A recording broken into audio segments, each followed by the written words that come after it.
there is an empty coast on the western edge of Greenland where, if you arrive by boat in summer, the first thing you notice is the silence. Not the silence of wilderness. You have already been sailing through that for hours, under skies that seem bigger than any sky you have seen anywhere else, past coastlines where no road has ever run, and no permanent structure has ever stood. This is different. This silence has a shape to it. It has the outline of a town. Foundations in the ground, barely visible under the grasses that have reclaimed the surface. The stain of old roads in the hillside. The ghost of a grid. A harbour wall, still solid, still reaching into the cold water of the strait. And up on the slope, the rectangular print of what was once the largest building in this part of Greenland, a mine processing plant, demolished not by neglect or collapse, but deliberately, by human hands with sledgehammers and heavy equipment in 1972. On the orders of a government that had decided this town no longer needed to exist. The town was called Qullissat. It stood on Disco Island on the northwest coast of Greenland for 48 years. At its height, it housed 1,400 people. It had schools and shops and a hospital and a police station and a football team that once won the Greenlandic Championship. It sparked Greenland's first trade union. A man who would one day become Prime Minister of Greenland was born there. And then, in 1972, the Danish government decided the coal mine was no longer profitable and ordered the entire population to leave.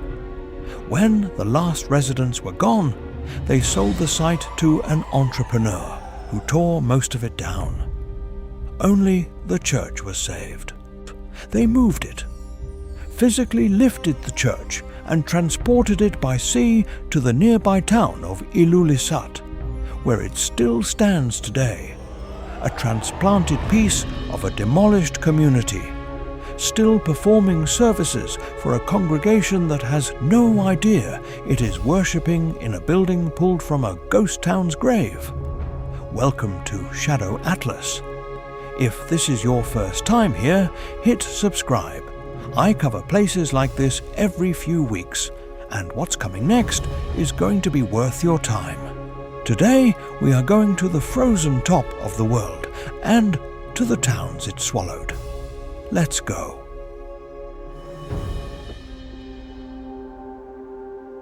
The Arctic is a place that creates ghost towns at a rate that is genuinely difficult to comprehend from the outside. It is not just that the conditions are extreme. Extreme conditions exist in many places, and most of them are not littered with abandoned settlements. It is the specific combination of factors that makes the Arctic uniquely, almost systematically, productive of the abandoned. The extreme conditions that make life there hard. The extraordinary resources buried under its ground, coal and nickel and oil and diamonds and gold, that give governments and companies the incentive to try anyway.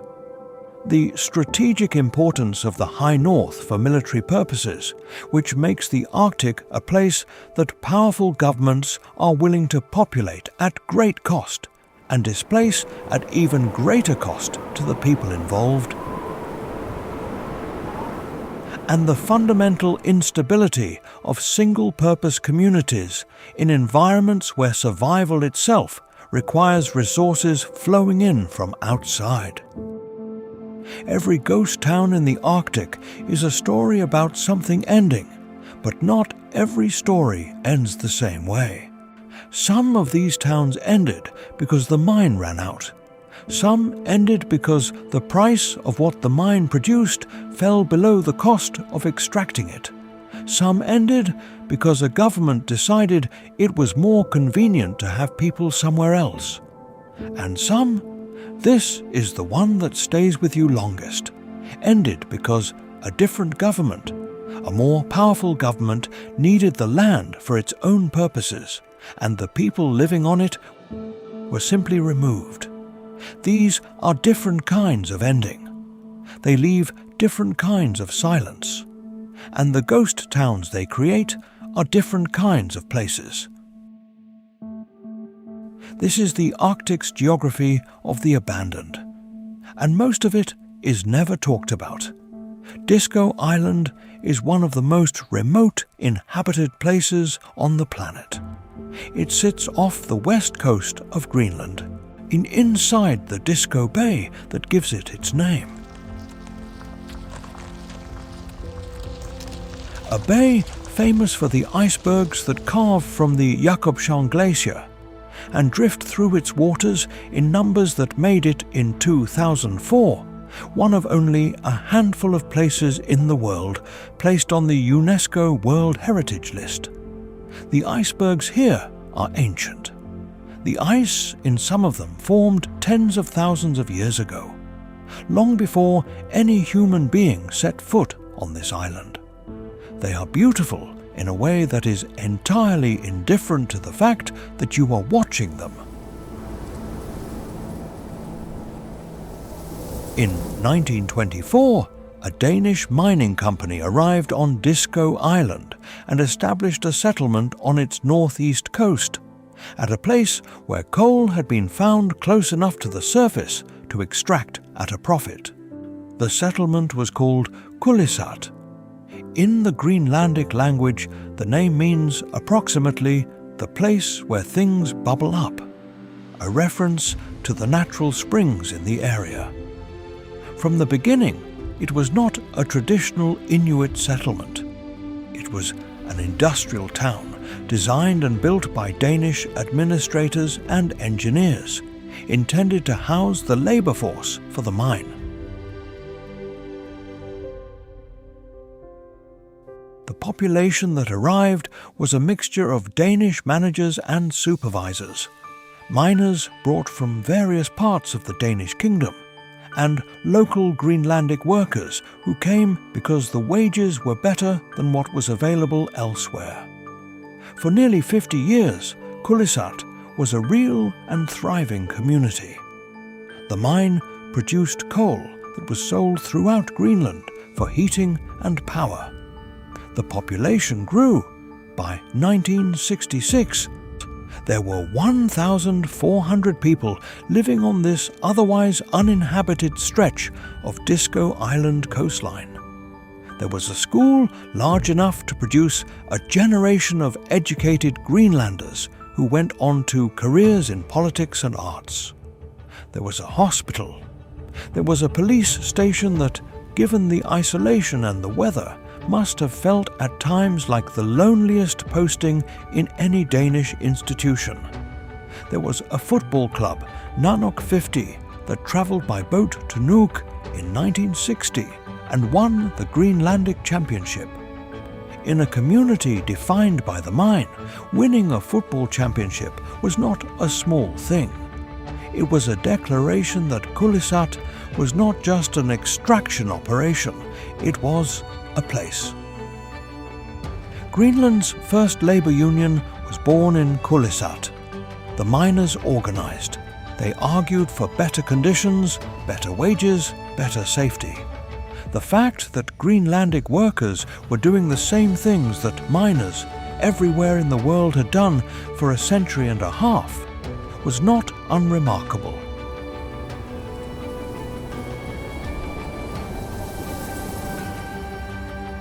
In a colonial territory where the indigenous population had been largely excluded from the formal economy, this was a significant moment.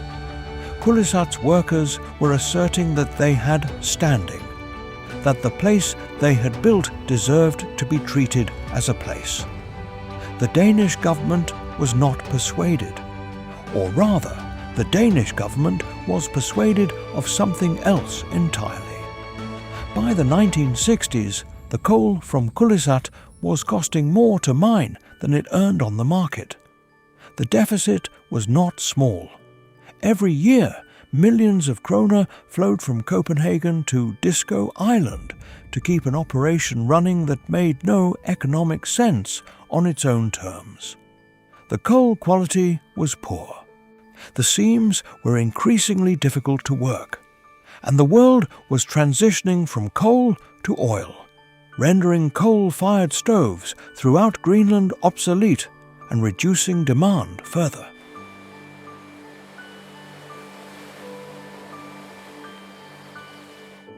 In 1966, the Greenlandic Provincial Council voted to close the mine. They decided not to close it immediately. A relocation plan had to be prepared first, and residents had to be found places to go. What followed was 6 years of slow, grinding diminishment. The school stayed open. The shops stayed open. The hospital stayed open. But everyone knew that the decision had been made, and the knowledge of it changed the quality of life in Qullissat in ways that are hard to quantify but unmistakable to anyone who has ever lived in a community that knows it is ending. By 1972, 700 of the 1,400 residents had already left on their own, unable or unwilling to wait. On October 4th, 1972, the mine officially closed. The remaining 500 residents were compulsorily relocated, moved by government order, distributed to towns scattered across 2,000 kilometers of Greenlandic coastline. Not one community, not a new Qullissat somewhere else. Distributed, dispersed. 1,200 people who had shared a specific community for decades, sent in different directions to unfamiliar towns where they had no roots, no hunting knowledge, no family networks. Often no welcome. The site was sold. The buyer demolished it. The processing plant, the mine buildings, the houses, the store, the police station, the hospital. Demolished not because they were unsafe or structurally failing, but because they had been purchased and the new owner had other plans that never materialized. The church was spared, picked up and moved to Qullissat, where it still stands, and where today most people who enter it have no idea that the building they are in was shipped from a demolished town on a different island.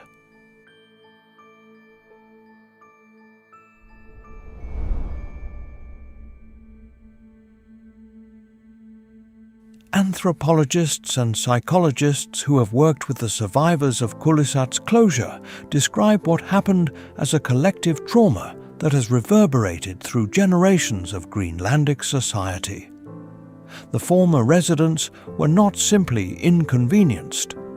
They were removed from everything that constituted the context of their lives, their community, their landscape, their hunting grounds, their identity as people of a specific place, and deposited in communities that did not know them and sometimes did not want them.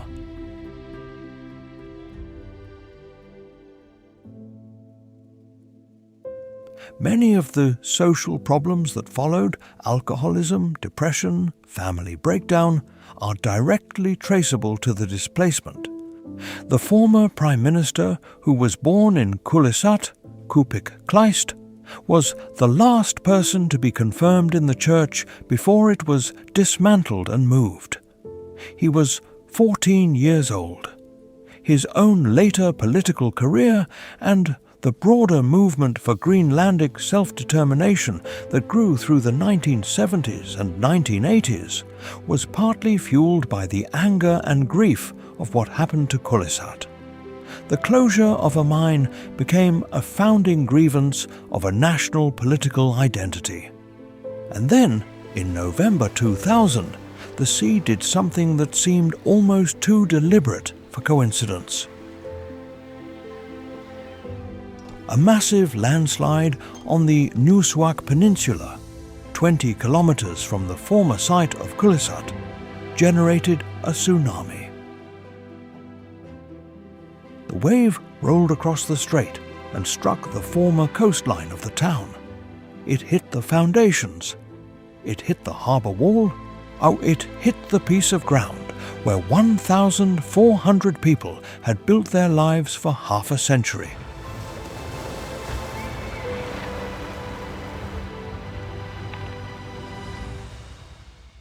The ground that had been sold and demolished and left to grass over.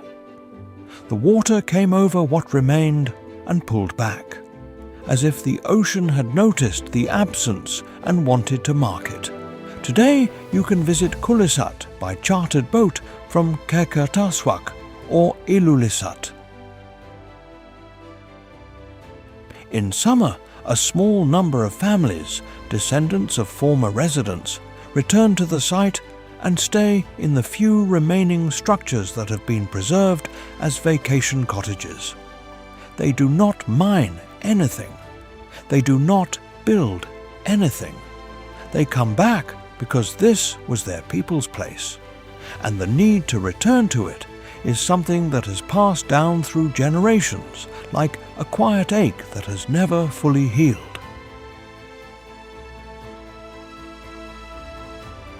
Now go further north.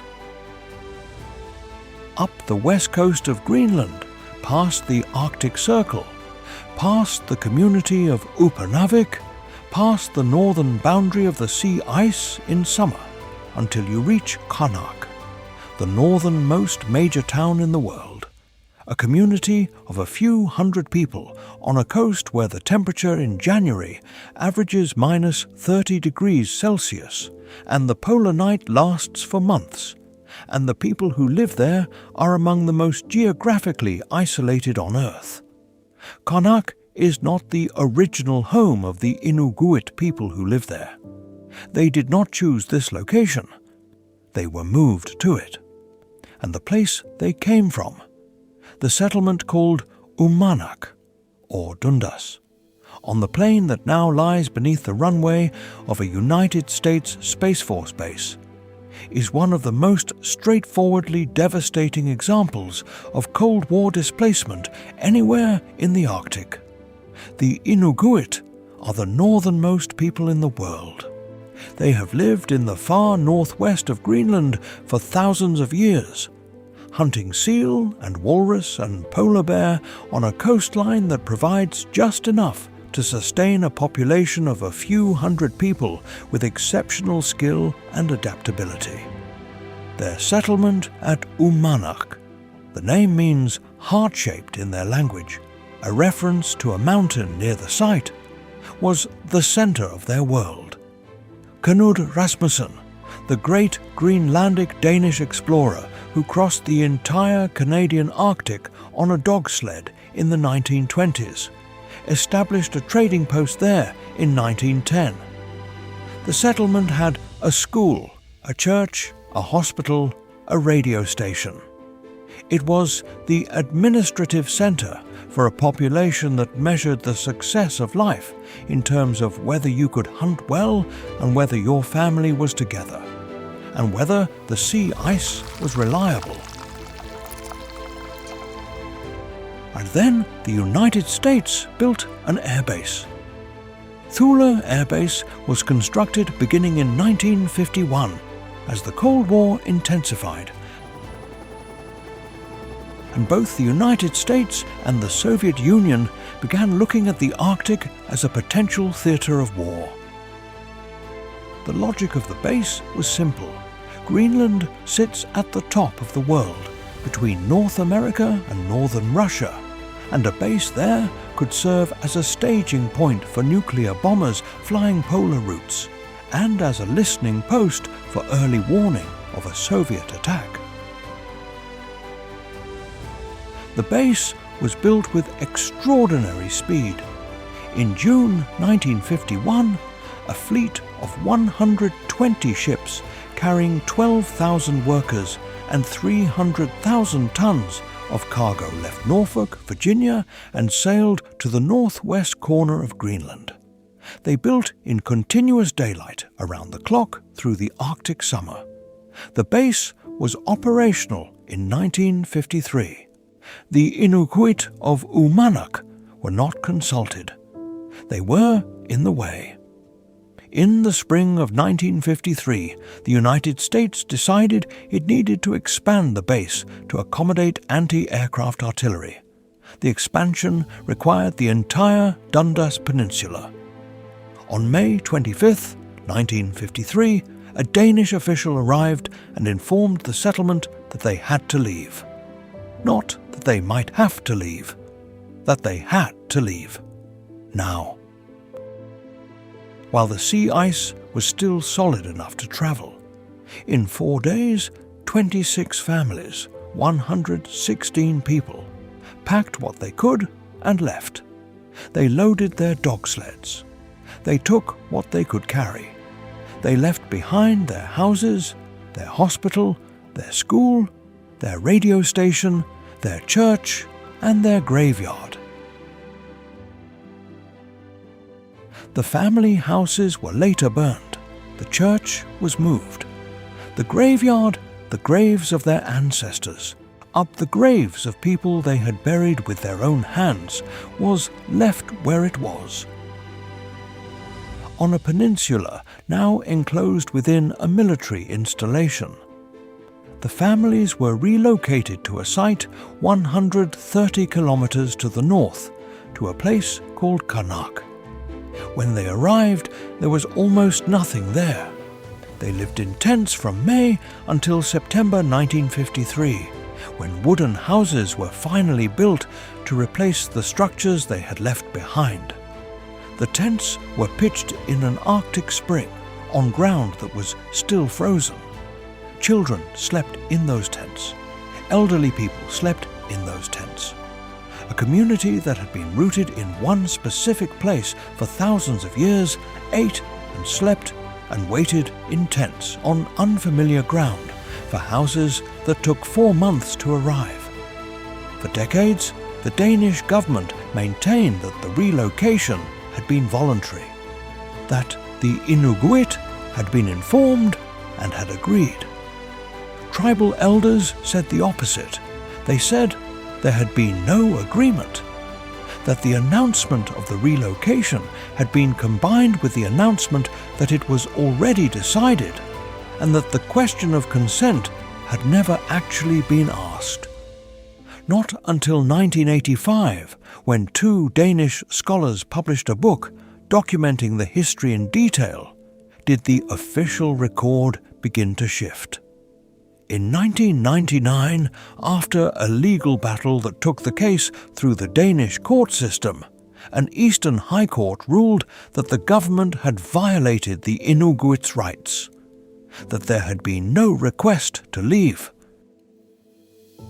that the people had been given too little time and had been wrongly deprived of their homeland.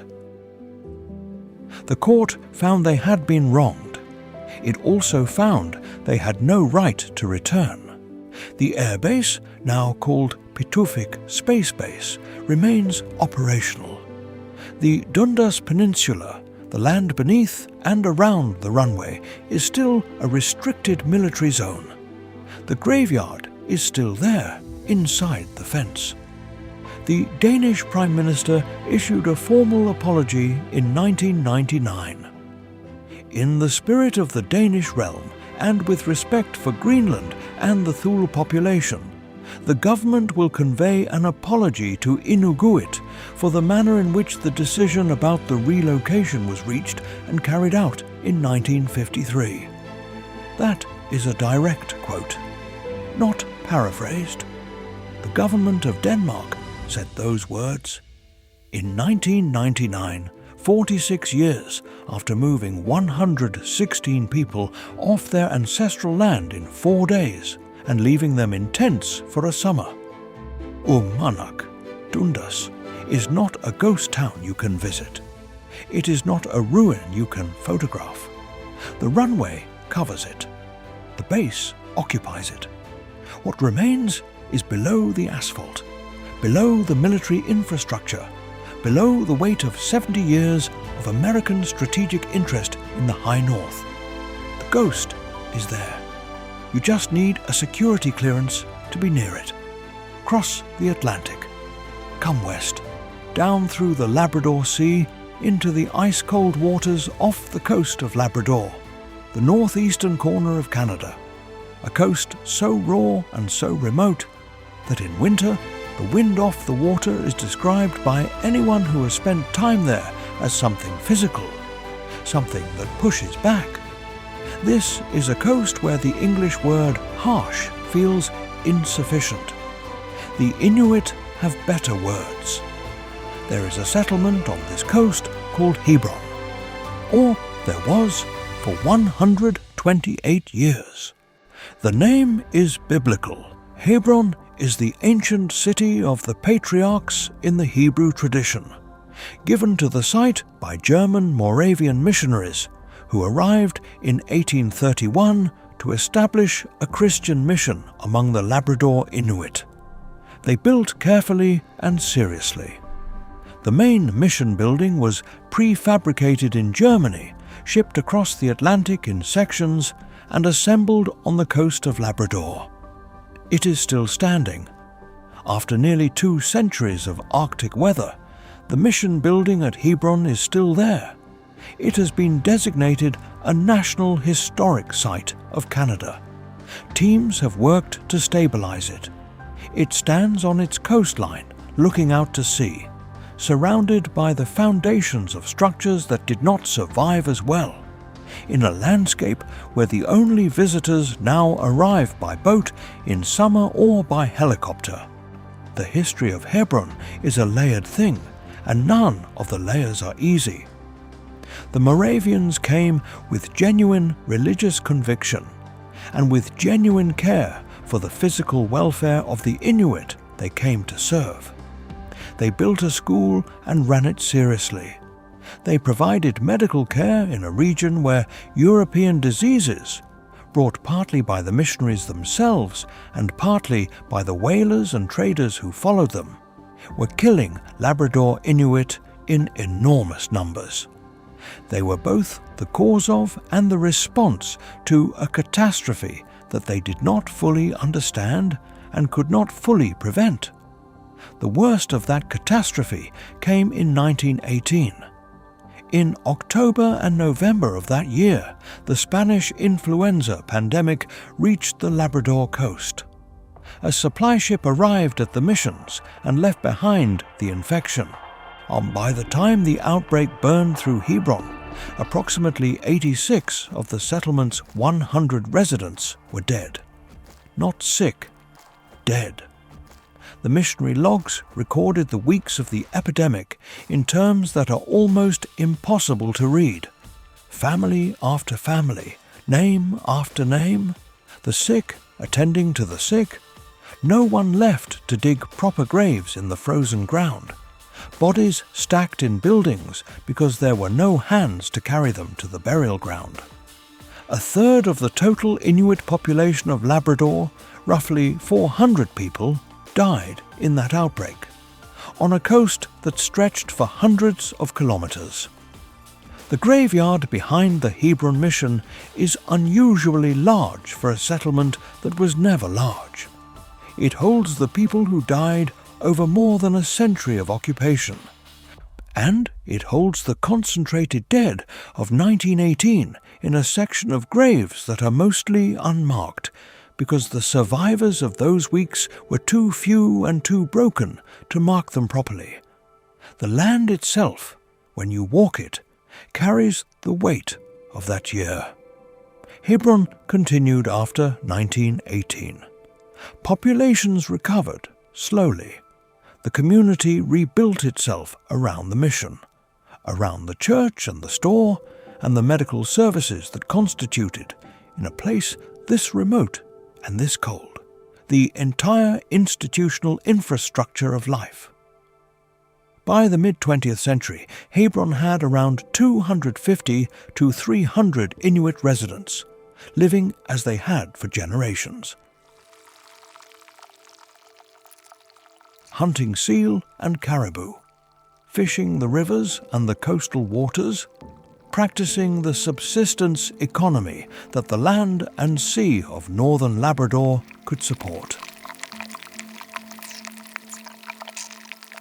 Then, in April 1959, the congregation gathered for Easter Monday service in the church that had been shipped from Germany and assembled on the coast 128 years earlier.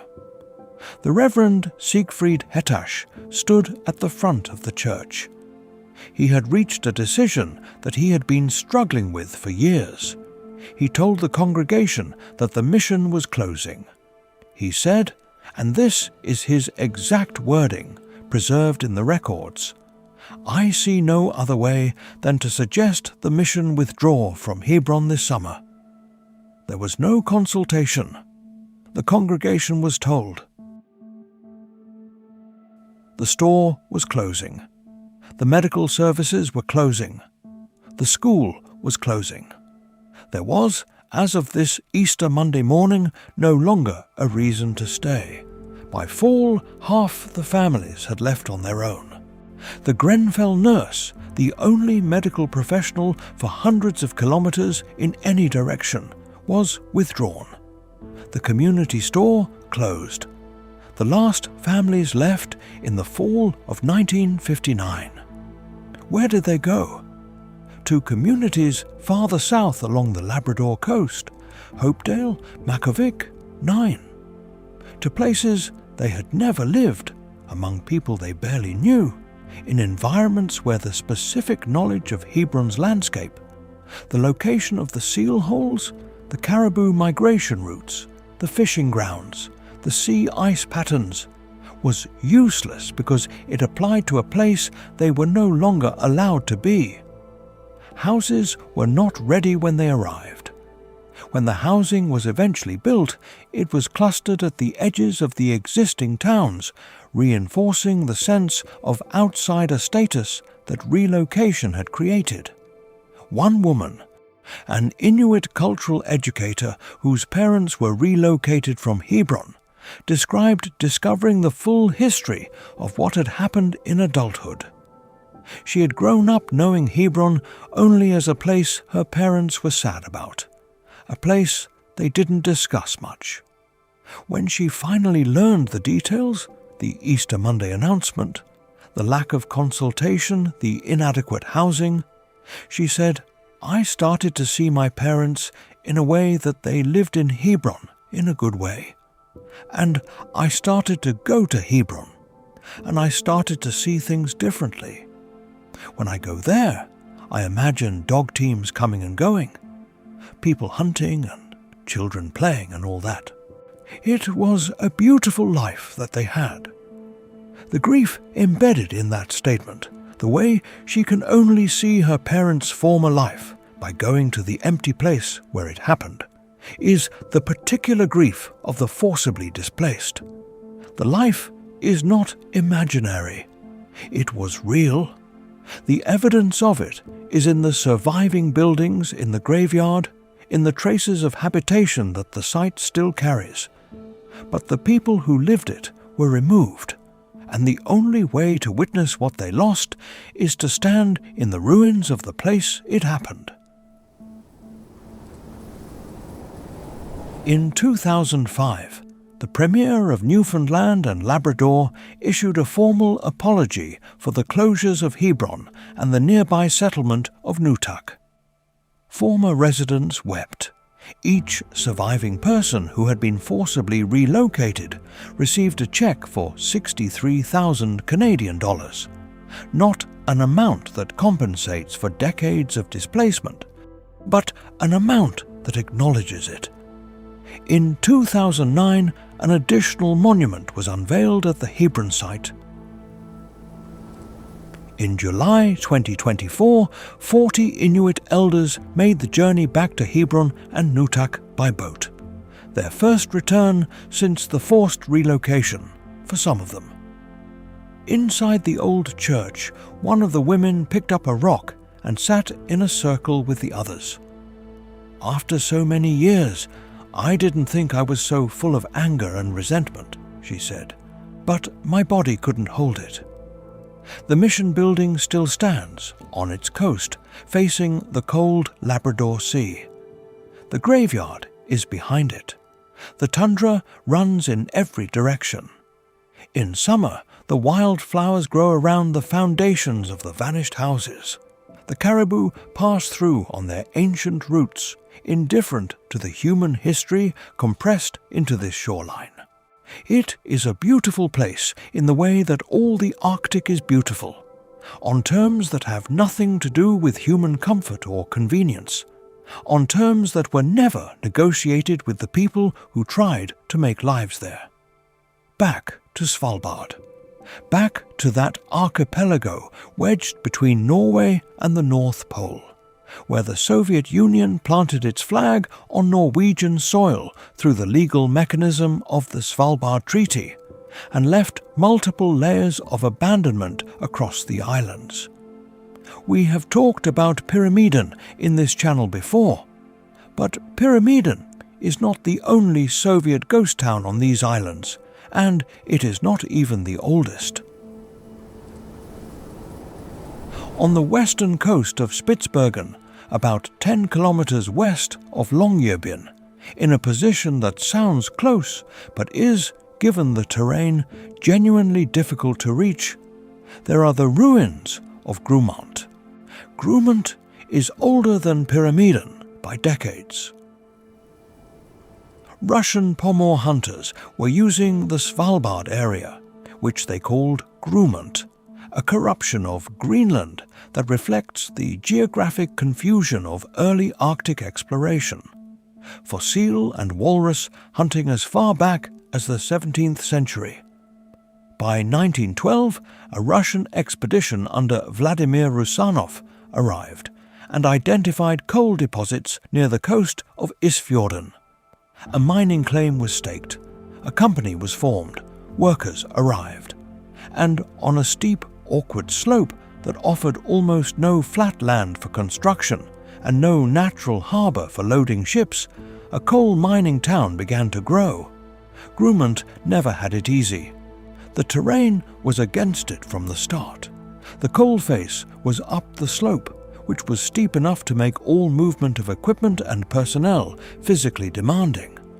There was no deep water port at the settlement itself, which meant that coal had to be transported to a separate port facility 5 kilometers away at Kollsbukta, carried by narrow-gauge railway through mountain terrain, a logistics chain that added cost and complexity to every ton extracted.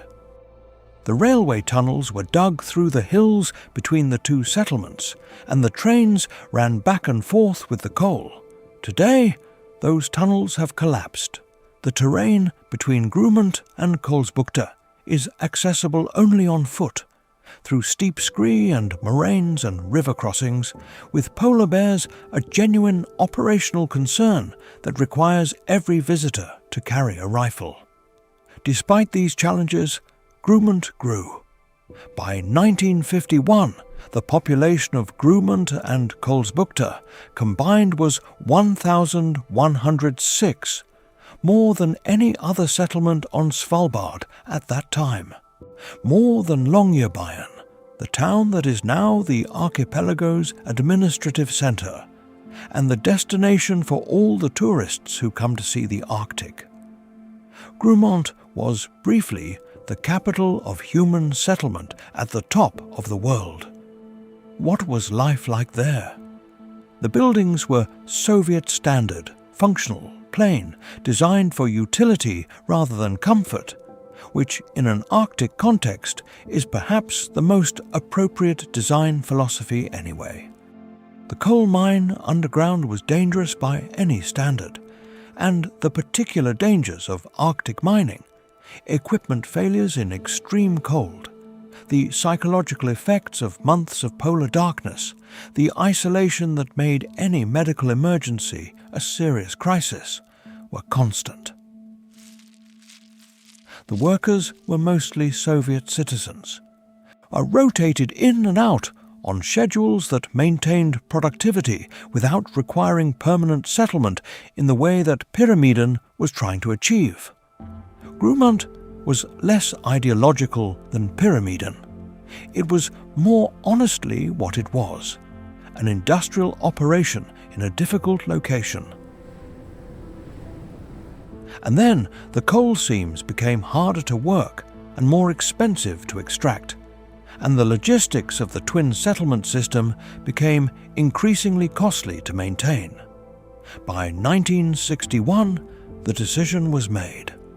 Declining deposits and profitability that could no longer be justified, even with Soviet subsidies, meant Grumant would close.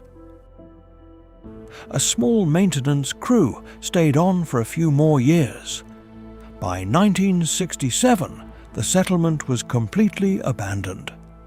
Unlike Pyramiden, which has been renovated for tourism and where a handful of caretakers ensure that the buildings remain accessible, our Grumant has simply been left.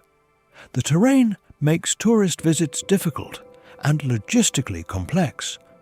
The polar bear population of the surrounding area makes unguided visits genuinely dangerous.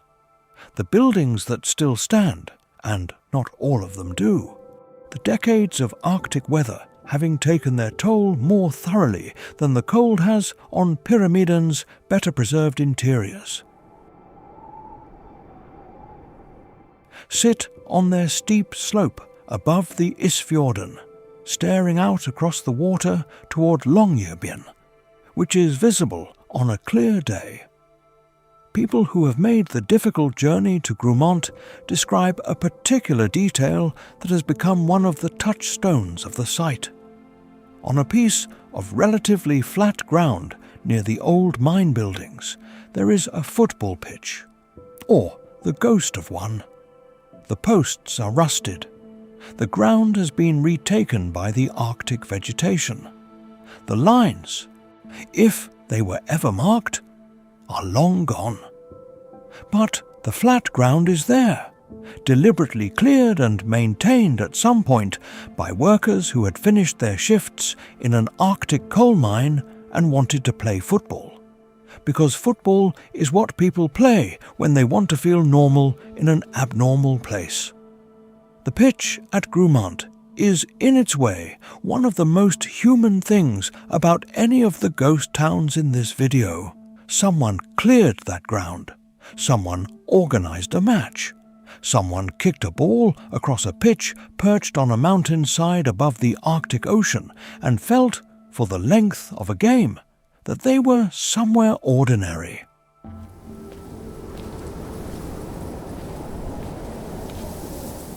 Before we leave the Arctic entirely, there is one more story that has to be told.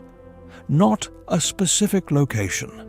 There is no single site to visit, no coordinates to look up, no ruined building to photograph, but a story of abandonment that is, in some ways, more deliberate and more calculated than any of the others.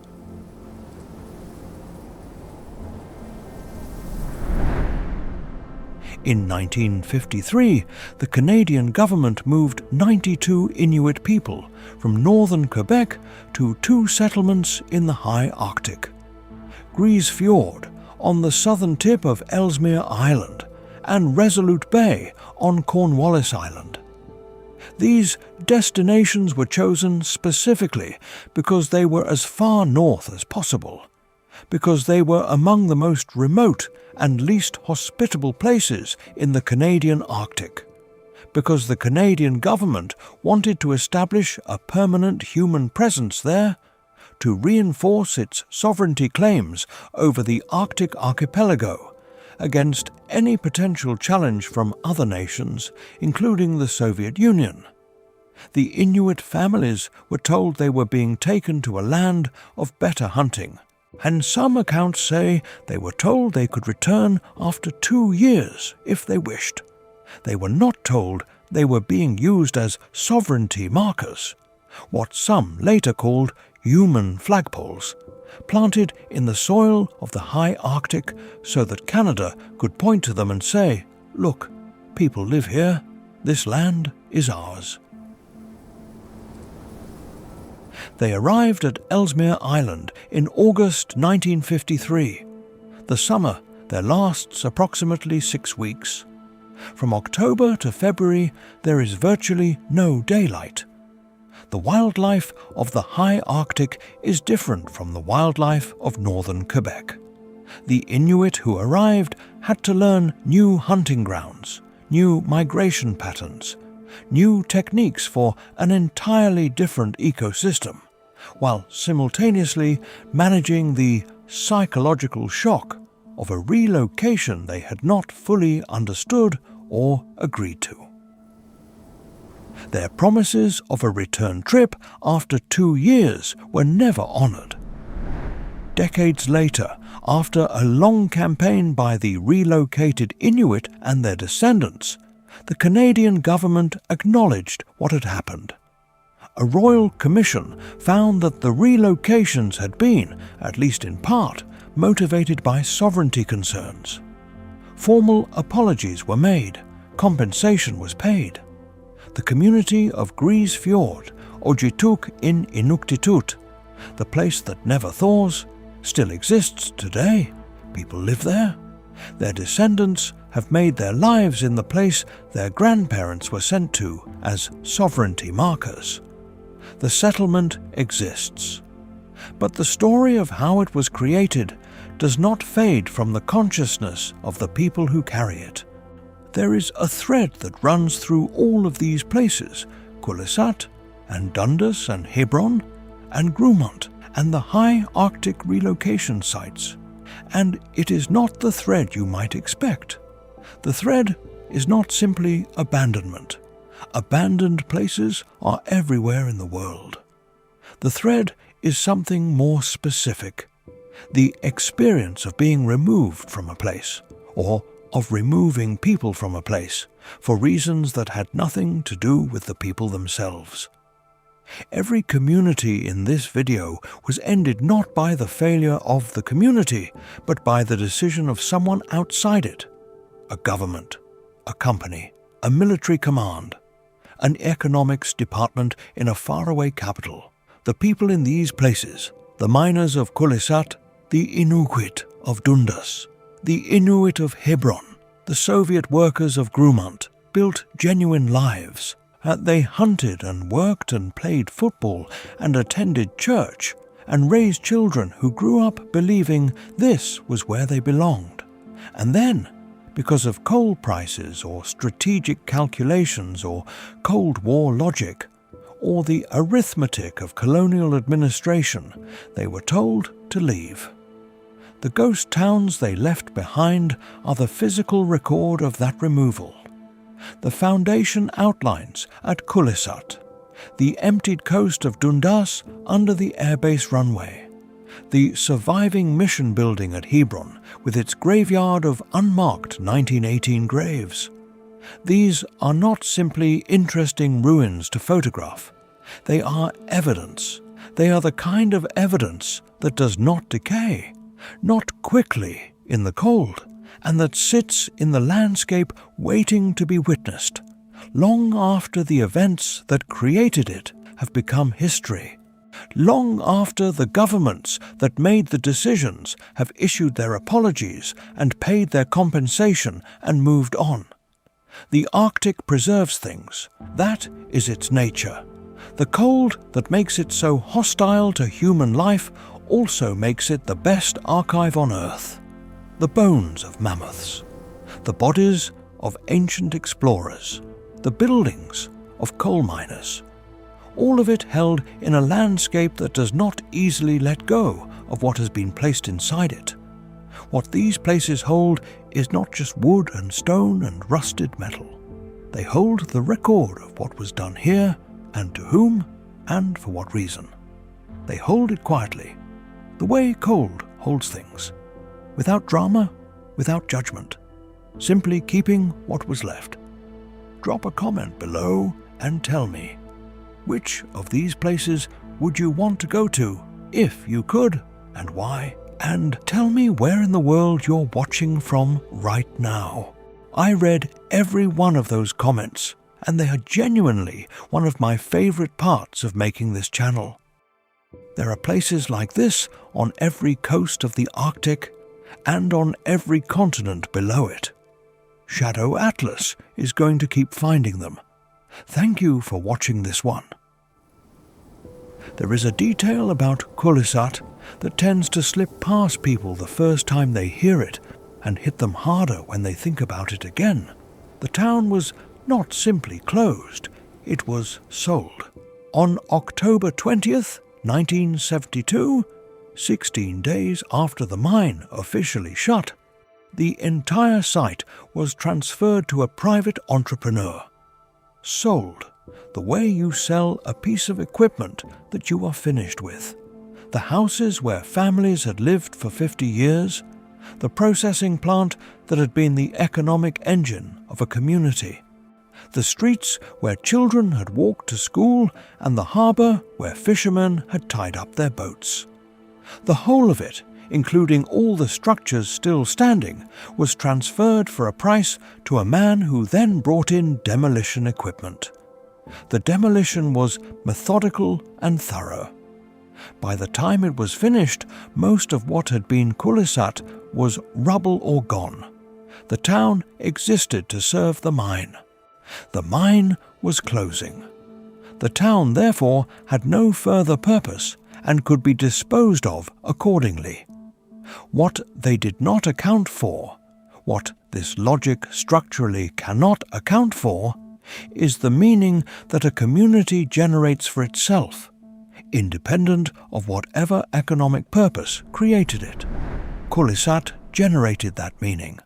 Its trade union, its church congregation that had been building a life together for 5 decades, the Prime Minister who was born there, the artists who grew up there and spent the rest of their lives making work about what it felt like to be removed from it. None of that meaning was factored into the sale price because meaning does not have a market rate.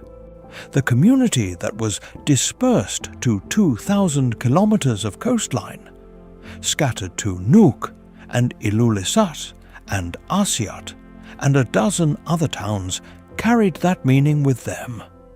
They carried it in the particular grief of people who had not just lost a home, but had had their home demolished and sold, and the site washed by a tsunami, as if the earth itself could not find a stable way to hold the absence.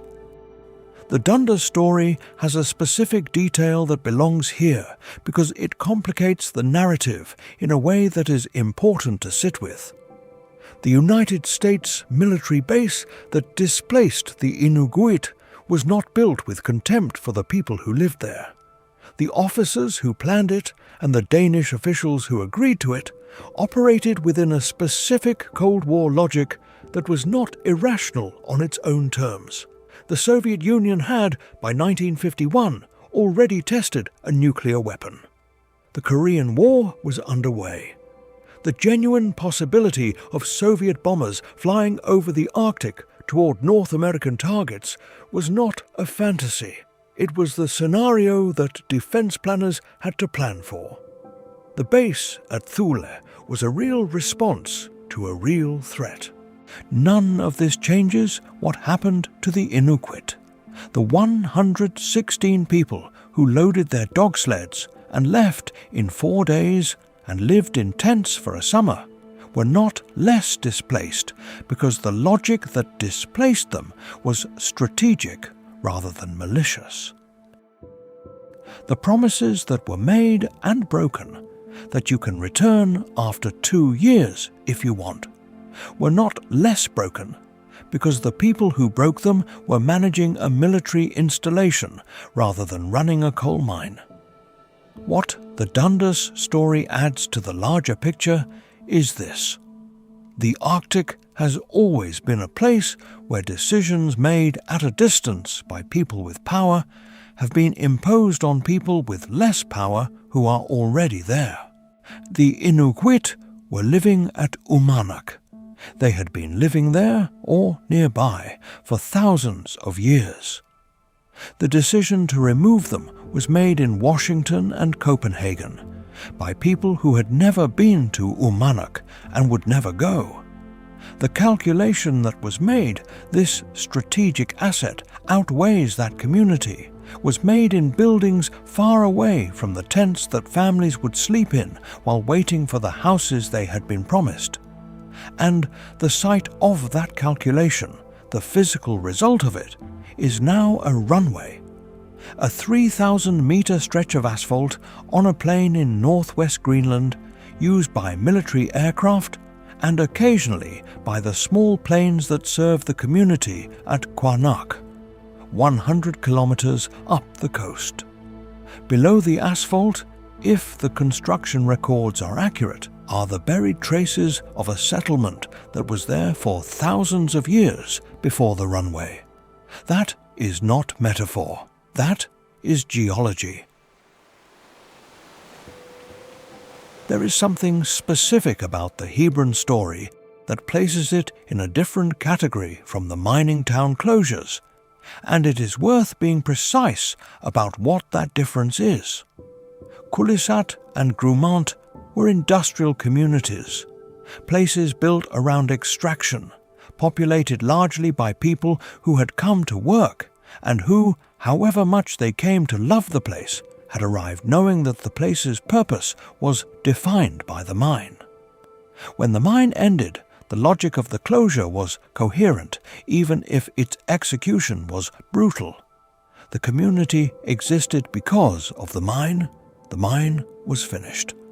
Hebron was not a mining town. It was a community. The Inuit who lived there had not come because of an industrial opportunity. They had been there, or their ancestors had been there, for generations. The closure of Hebron was not the end of an economic calculation. It was the administrative dissolution of a way of life. The empty coast at Hebron holds the memory of a specific way of being alive, in a specific place that no longer exists and cannot be recreated. The missionaries who left, the provincial government that withdrew services, the process that dispersed the community to unfamiliar towns, these actions did not simply move people from one place to another. They severed a relationship between a community and a landscape that had been built over generations, and that, once severed, could not be repaired by any subsequent apology or compensation or monument. The caribou still pass through.